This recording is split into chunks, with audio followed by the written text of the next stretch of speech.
Então, vamos lá. Página, para quem entrou agora, página 80, tá? Então, Eu prestem ia atenção. falar aqui.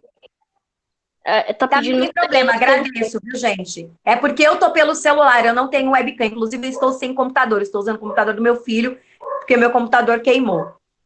Então, ó, a gente tem lá, então, dois tipos de escala. E a gente pode usar as escalas, né? Na verdade, tem mais tipos de escala, mas as que mais importam para nós é a escala gráfica, né? E a escala numérica, tá?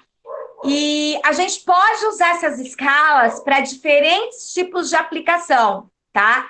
Porque já que a escala, ela determina o tamanho do mapa, ela pode ter utilidades diferentes para cada mapa, tá? Porque existem mapas que foram um pouco reduzidos, mapas com nível de detalhes maiores, níveis de detalhes menores, mapas com pequenos espaços geográficos, tá? Então, esses mapas, eles são reduzidos, os que são muito reduzidos, eles acabam apresentando baixo nível de detalhe, tá? Mas abrange uma proporção bem maior de espaço. Então, quanto menor for o mapa, mais eu consigo visualizar o que tem em volta desses países, as delimitações desses países, tá?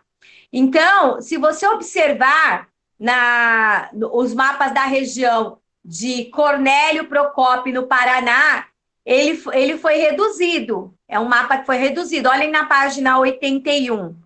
Então, ó, olha só o mapa lá de Cornélios, né? Como ele está reduzido, porque existem diferentes tipos de escala. Então, ó, o primeiro mapa superior à esquerda, ele diz o quê? Escala de 1 para 1 milhão, tá? Então, ele foi 1 milhão de vezes mexido nesse mapa para poder fazer com que esse mapa ficasse nessa forma, tá?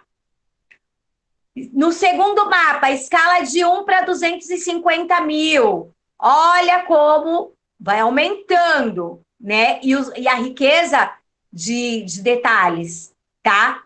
Escala de 1 para 100 mil. Já começa a ficar pequeno. Já não tem tanta. Você começa a ver os detalhes, mas você já não tem tanta riqueza tão próximo dos detalhes.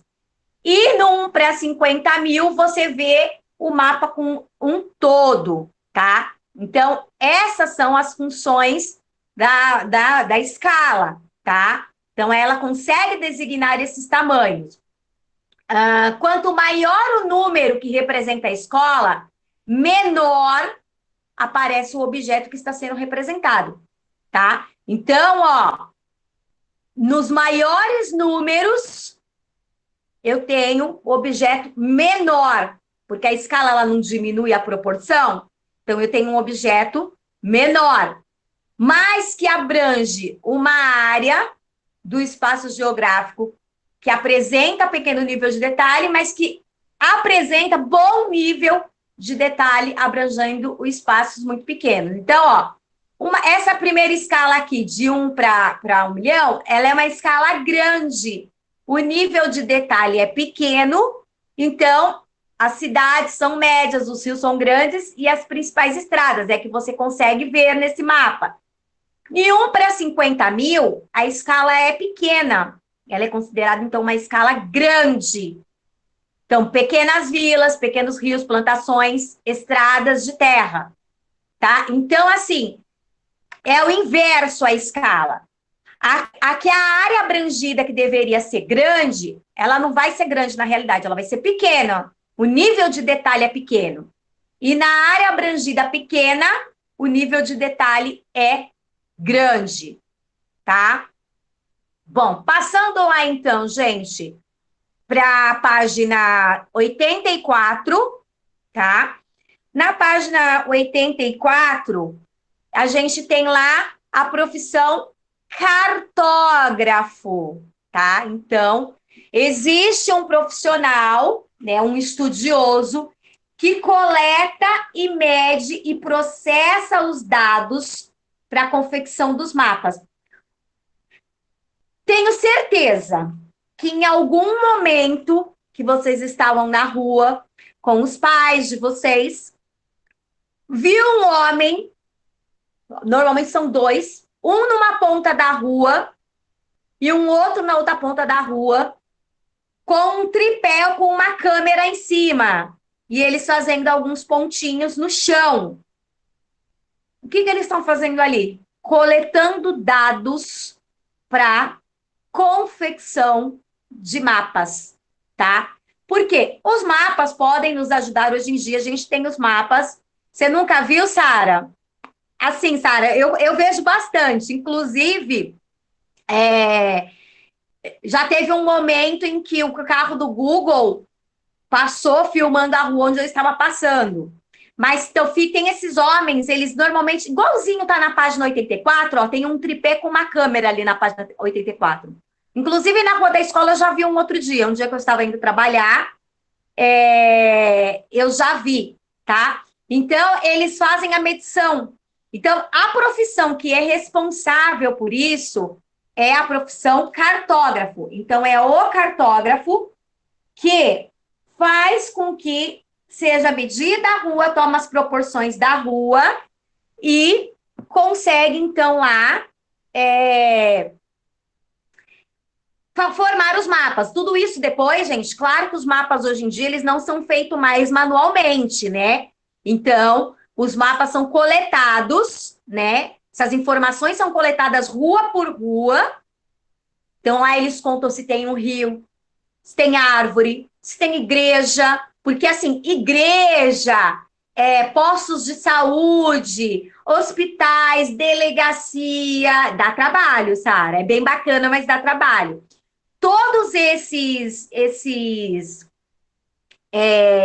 dados, esses imóveis fornecem dados de pontos principais para cidades, para esse mapeamento da cidade, tá? Então, eles coletam esses dados eles são armazenados, né, num cartão chip, alguma coisa do tipo, ou é enviado via nuvem digitalmente, e lá no IBGE, que é onde são feitos os mapas, lá no IBGE junta-se todas essas informações e faz o detalhamento dos mapas. Então, essa profissão é a profissão realizada pelo cartógrafo.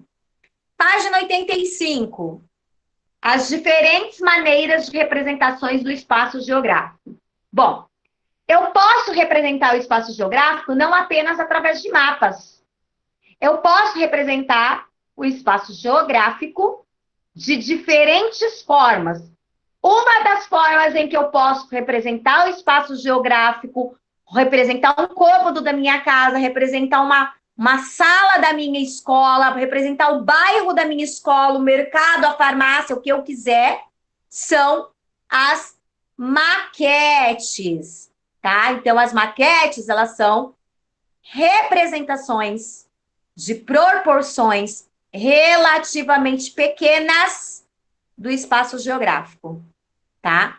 Então, numa maquete, eu posso representar elementos da natureza, eu posso representar edifícios, casas, mercado, pessoas, animais, rios, tá? Então, eu posso fazer miniatura de tudo que eu quiser. Então, se vocês olharem lá na página 85, olha que legal. Existe uma maquete ali na página 85 que é da cidade de Xangai, na China, né? E eles fizeram uma maquete assim extremamente perfeita, né? Com todos os prédios, com os rios, tá? Então, essa é uma forma de representar o espaço geográfico. Então, através de maquetes. Página 86, a segunda forma, sim, é bem legal fazer maquete. Eu pretendia fazer uma maquete com vocês nesse momento, mas como a gente está distante, se Deus quiser, quando a gente voltar, a gente vai tentar aí pôr todas essas atividades em prática, tá? Porque tem uma atividade bem bacana que eu gostaria muito de fazer com vocês, que é uma atividade de mapas, que a gente usa aquela tinta de roupa que você depois aquece ela com o secador e ela fica em alto relevo. É super legal, gente. Vamos ver se quando a gente voltar a gente consegue fazer. Tinha várias atividades programadas para vocês, mas infelizmente nós estamos aí na pandemia, né? Mas vamos fazer o que dá para a gente fazer em casa, tá? Legal, Giovana. Um segundo tipo de representação que eu posso usar é o chamado croquis, tá? É um nominho esquisito, para vocês não esquecerem, lembra de croquete, né? É o croquis, que é usado antes de uma maquete, tá? Então, você pode fazer um croquis antes de fazer uma maquete, que é o quê? Um tipo de esboço, né? Um rascunho. Então, o croquis, ele é como um rascunho. Então, antes de eu elaborar uma peça artesanal ou uma maquete, eu posso fazer o desenho dessa maquete, tá? Eu posso fazer o desenho dessa maquete antes, né, de pôr em prática a maquete, tá? Aí existe o croquis cartográfico, tá? Que nada mais é um croquis que vai usar as relações, né, cartográficas, né? Então, por um exemplo, se você quiser, nós vamos fazer uma atividade de croquis, tá? Se você quiser indicar uma localização da sua casa, ou de um prédio, ou de uma escola, em relação ao seu entorno, ou seja, em relação a onde você está vivendo, o croquis ele é utilizado para mostrar o caminho para chegar no determinado local, tá? E ele pode ser chamado também de cartográfico, porque é uma visão, a visão dele é vertical, é vista de cima. Então, quando eu faço um desenho de um croquis, que é o que vai ser a avaliação mensal de vocês, vai ser a elaboração de um croquis, mas eu ainda vou colocar na plataforma, né, para ninguém sair fazendo ainda, tá? Eu vou dar todos os passos, como é que vocês vão fazer, mas a gente já tem um exemplo aqui, ó, de um quadrado com um desenho aqui, ó. Tem um lago, tem um mercado e indicando, eles querem chegar aqui, ó, no sítio amarelo aqui. Então, eles indicando como é que eles vão fazer para chegar nesse local, tá? Então, isso é um croquis. É um esboço que pode ser utilizado, tá? Antes de fazer uma maquete, tá? Na página 88, todo mundo lá para a página 88. Na página 88, ele tem lá uma atividade de construir uma maquete, né? Então, ó, por enquanto, a gente não vai construir essa maquete, porque assim, nem todo mundo pode sair de casa para comprar material. Claro que eu prefiro, quando o aluno vai fazer qualquer atividade minha, que ele use os materiais que ele tem em casa, caixa de leite, entendeu? Então, a gente não vai fazer essa atividade agora, eu vou esperar mais um pouco, tá? A hora que as coisas melhorarem um pouco, que der para os pais saírem e comprar uma ou outra coisa, a gente faz essa maquete, tá bom? Então, vamos continuar aí sequência da matéria. Na página 89, a gente vai falar, então, um pouquinho de planta. Quando eu falo de planta, gente, não é a planta rosa, não é o pé de uva, não é o pé de abacaxi. Planta é um desenho, tá? Que é uma representação de uma área. Então, quando eles vão fazer os apartamentos, né? A elaboração da construção de prédios, né?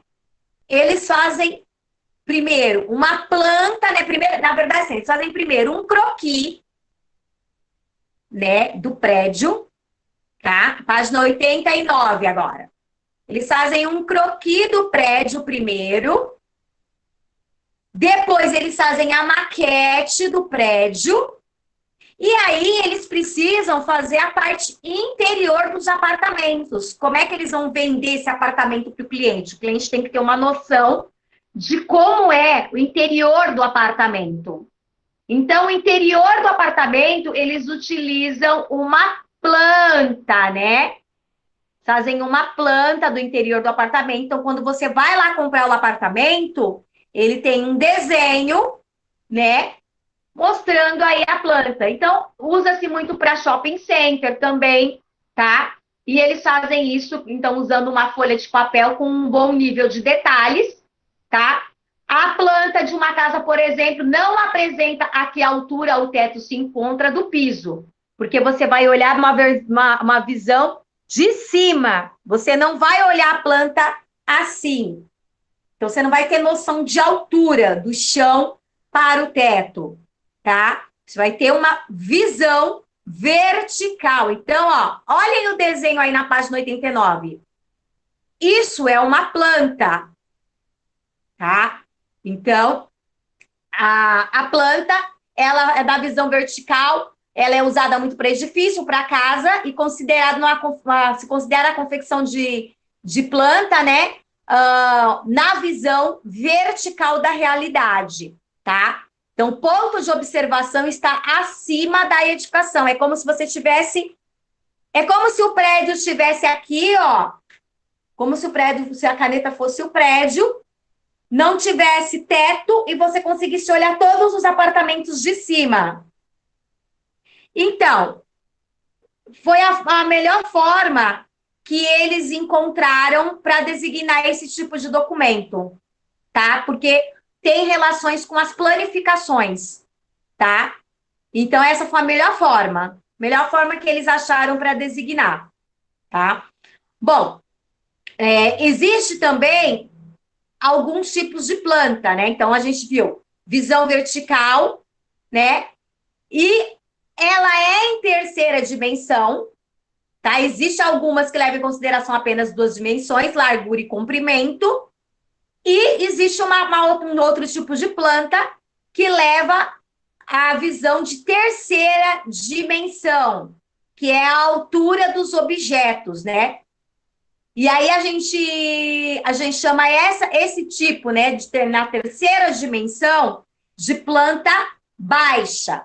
Hoje em dia, a modernidade, gente, é tanta que é possível a gente, assim, as plantas normalmente, eram feitas à mão, né? São feitas ainda por muitos à mão. Só que hoje em dia eu consigo fazer com que essas plantas elas sejam elaboradas em imagens 3D através de programas de computador, tá? Existe um programinha aí chamado AutoCAD, ajuda muito a fazer o desenho dessas plantas, tá? Então, eles pegam a representação gráfica de um objeto, que se apresenta, então, na dimensão que a gente chama de 2D, né?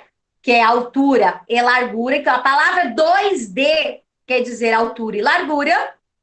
E eles transformam, então, junto com o auxílio de óculos especiais, né? E com programas de computador, as imagens em 3D, tá?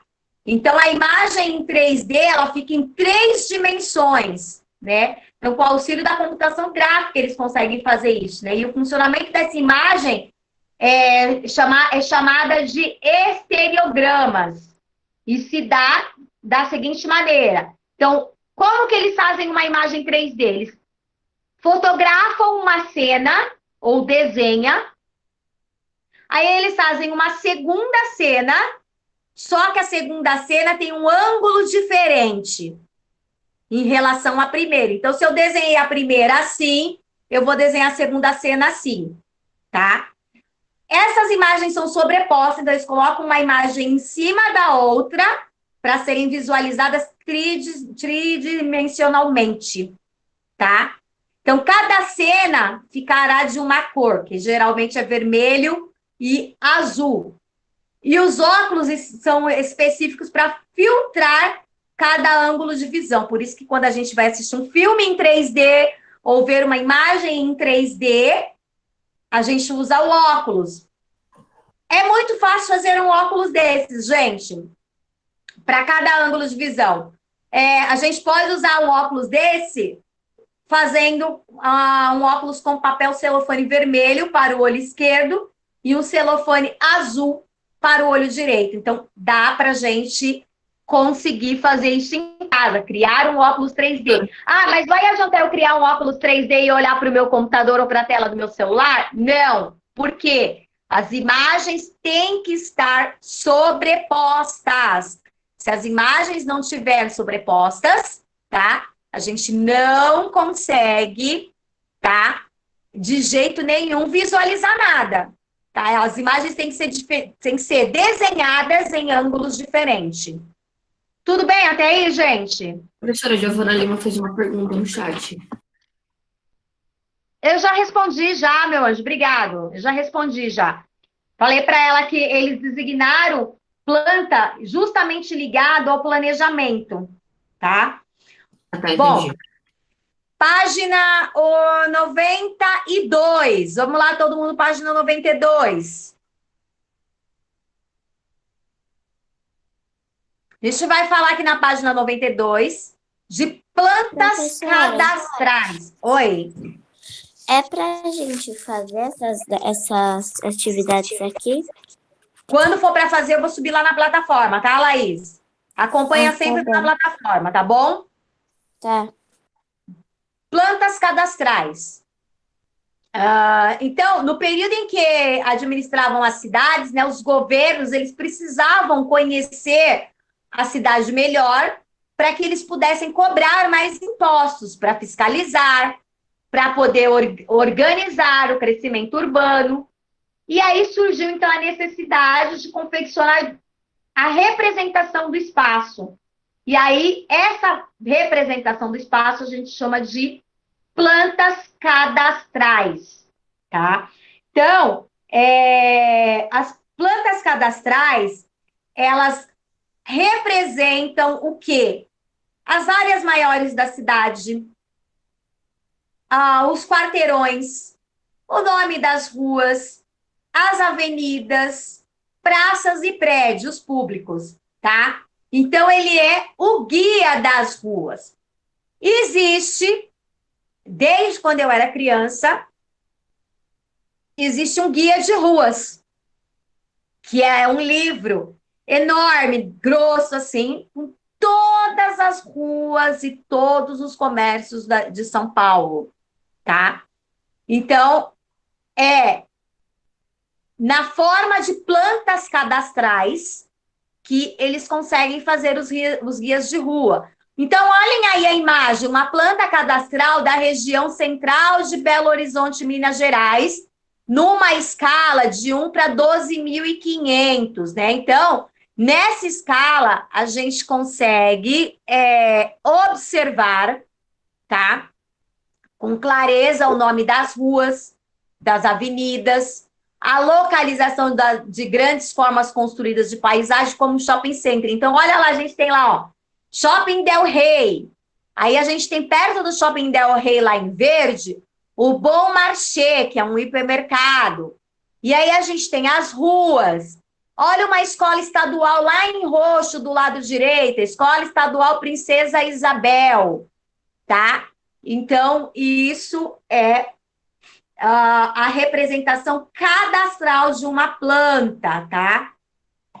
Então, as plantas cadastrais, elas geralmente, a maioria das plantas possuem escala de 1 para 10 mil ou de 1 para 20 mil, tá? E elas são uma importante forma de registro do tempo, da evolução do espaço urbano.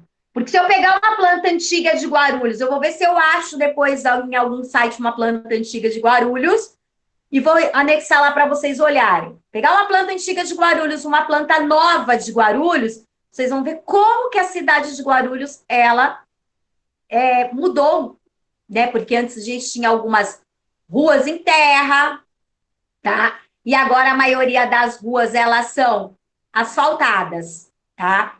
Então, as plantas, elas servem aí para trazer para a gente todo esse tipo de informação. E para a gente finalizar a aula, olhem na página 93, a gente tem lá, ó, uma planta de um bairro de São Paulo, tá? que é ali a região da Moca, Brás, Paris, Bom Retiro, Consolação e Bela Vista.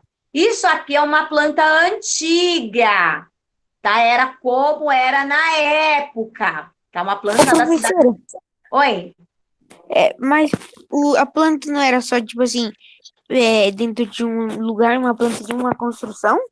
De uma Então, casa? na planta cadastral, ó, vamos voltar lá para não ter confusão. Eu posso fazer planta vertical para prédios, para condomínios, mas as plantas cadastrais são para designação de ruas e comércio. Entendeu? Entendi, esse mapa parece ser bem velho. Sim, é bem velha, é uma planta bem velha essa, tá? Não é nada atual, tá? Ó, é de 1895 essa planta, tá? De 1895, ela é bem antiga. Bom, para a gente finalizar, gráficos e tabelas. Eu posso fazer representações gráficas, né? Transformar os dados dessas representações gráficas, né, os números dessas tabelas, eu posso, aliás, a informação que eu tenho nessas plantas, eu posso transformar em forma de tabela, para que fiquem organizados, ou em forma de gráficos, usando aí, então, né, recursos para transformar em gráficos ou tabelas, tá?